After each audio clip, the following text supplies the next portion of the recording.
All right, guys, we are over at the Chesville County Fair, as you can see. We've got our little setup over here.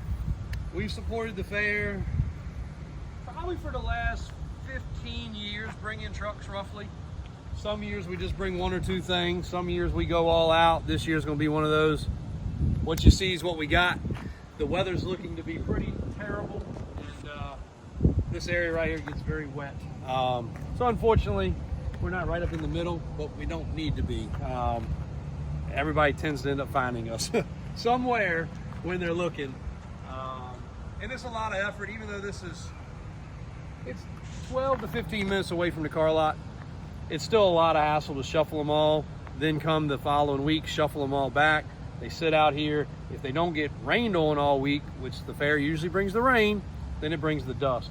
But I've been coming to this county fair since I was born, I guess, and my dad was a huge proponent of us coming to the fair, and I would have loved to know more to tell you guys. He was into insects, and he had an insect collection, and I know he was with like 4-H and the a couple other clubs, and he would bring his stuff out to display. I don't have anybody to ask because my grandparents are gone and my father's gone. But I think he did the state fair. I don't know that he did the county fair. I don't know how long the county fair's been around. But I know he would have his bug display on display for the 4-H club and Boy Scouts too, I believe. So he was a big proponent of the fair. When we would come to the fair, we'd spend a lot of time in the exhibits versus as a kid, you want to be in the rides. But my dad would make sure we went through the exhibits and checked everything out. And if there was any bug collections, he was a big fan of that. So we love our county 90% of the time. Sometimes they give us a little hassle and we have to work with it, but we do support it.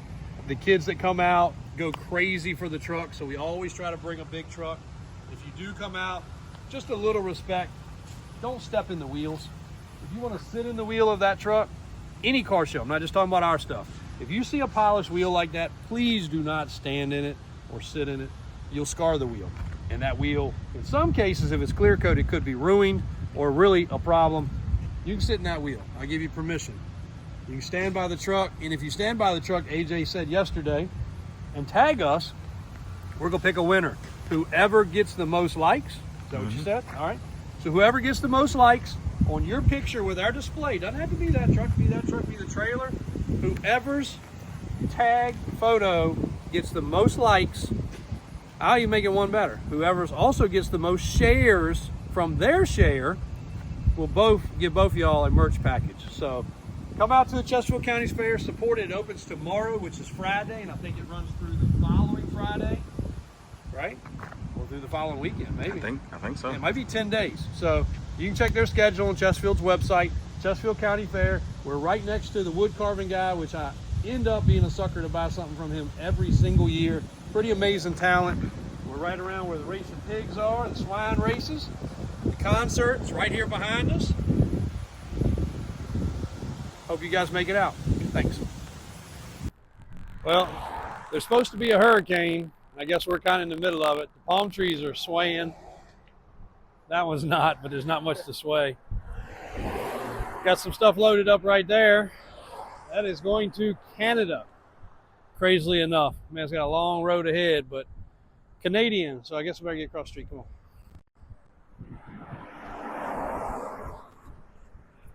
If we get hit live on YouTube, I don't know if it'd be more entertaining. They might take this video down. But while we're coming across the street and we got all kinds of cool stuff to video, especially these wreckers, we've got one that you may never ever see again. When my guys always ask, a common question always from my guys is, what is the rarest, craziest thing that you've ever sold? CXTs always bring a cool spirit to me. We had a international dealer that we passed a few times a year, about 30 minutes from here, 45 minutes probably. And they owned a CXT and they had it out there on display. I don't know if it was the company owner or who had it, but it was nonetheless, it was a CXT. It had the bed tilted. It was on display out front, and you passed it, you could not help. Now, this was back in 05 and 06. That's when these trucks came out. So I would have been 20-ish. No, not 20 yet. 18, 19. So I think I was still riding with my parents actually when we were going anywhere. At that point, even though I have my license, I probably didn't have any gas money. So this was, from my generation, the truck when you started driving.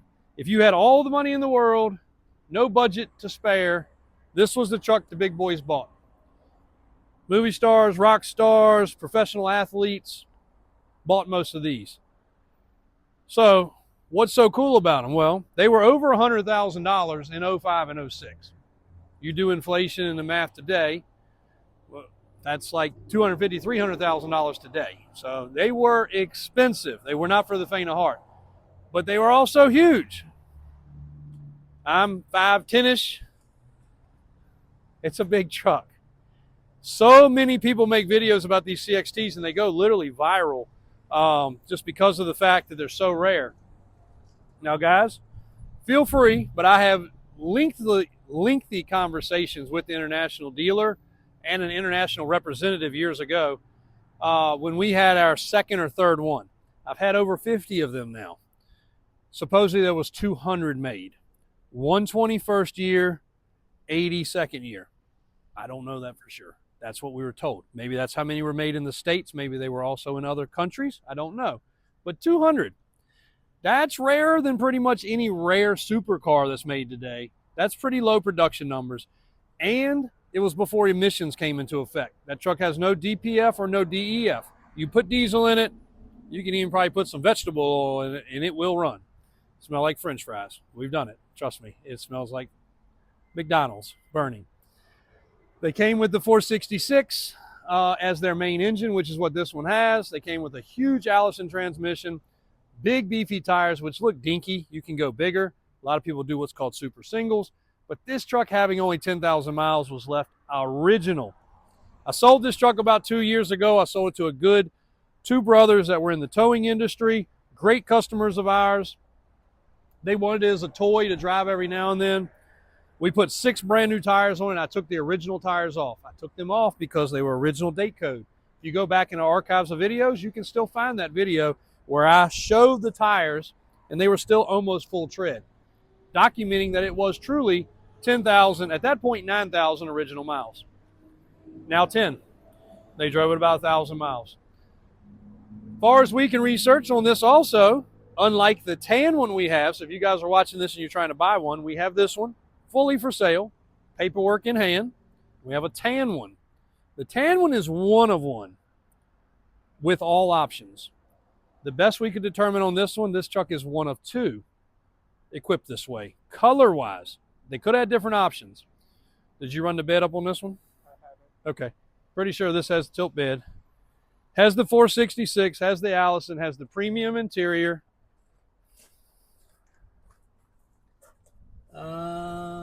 Yes. Tilt bed. So the bed hydraulics up. So that was another thing that caught people's eye. Not to mention they did these in yellow and Viper blue. The yellow and Viper blue really stood out. Motor Trend magazine, all of the popular magazines in 05 and 06 had one of these on the cover. I think Motor Trend was the most popular one. Had the yellow truck, bed tilted.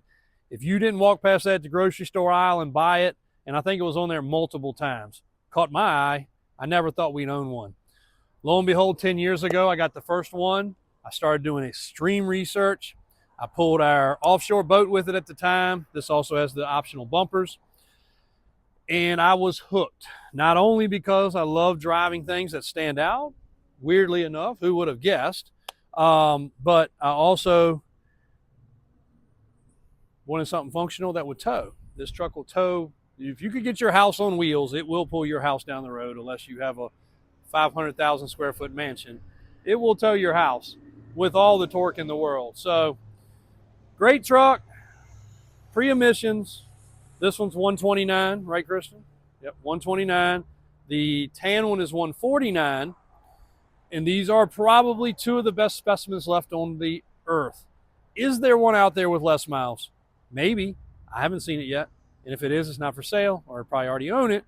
Are there any with more rare options? I don't think so. I think the tan one we have with the big motor, the bigger transmission, the tilt bid, the bumper, and the interior options, and air ride on the yellow one.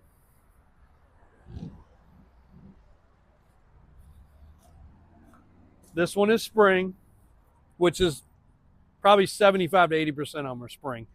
So I do know, and I will vouch, that the tan one that we have is the world's rarest production pickup truck ever made. This one is probably second. Again, guys, throw it in the comments, argue about it. It's all good.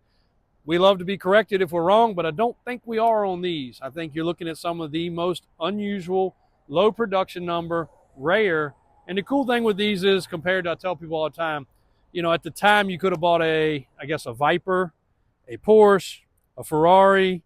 We're in the same price point. Maybe Ferrari and Lamborghini were probably a little bit more. But those were the things you could have bought. Those also did tend to go up in value. But what could you use it for? You could put one person, maybe your girlfriend beside you, and go to dinner. That right there, I sold it to people that took the bed off and made construction dump trucks out of them, made flatbeds out of them. We even took one of these and customized it and put a flat deck bed on it on top of a dually bed so the man could work off of it, because he built second-story decks. He literally back up to the job site and work off his truck. We turned the toolboxes to the inside so he could reach over here and grab this and reach over here and grab this and go over here and work on the deck. So it was literally a ladder, a storage rack. We built a big rack to go over top for materials. He went and bought everything to build a 6,000 square foot deck and put it all on that truck one time with no trailer behind it. That was crazy. He did start to bend the rack, and that's how we know about it, because it was like, dude, you overloaded it. But anyway, that is the platform. That's the amazing platform, and it's more than just a show-off piece. It is something that actually does work, will make you money, will be dependable. They do not break down, and they sure look freaking cool. So I've got the tan one in my personal garage. It's currently sitting in the AC, so I'm going to break it out. We're going to put the two side by side, and I think we can probably make a video that will be about the most viral thing that you guys have ever seen. So blessed to have two sitting here. Oh, and 4x4. Well, 6x6, actually. 6 wheels pulling. It is a four-wheel drive from the factory. The F650s were not. The Freightliners were not. So all of your super trucks that look like this, 90% of them are not four-wheel drive unless they're converted. Ford did convert some after the fact, and so did Freightliner. But your Chevrolet and Kodiak, there were some Kodiaks. We just had one of those examples we sold that went out west. So cool trucks, excellent vehicles, and you know, these are gonna make somebody a great vehicle. So thanks a lot, guys. Thanks for watching.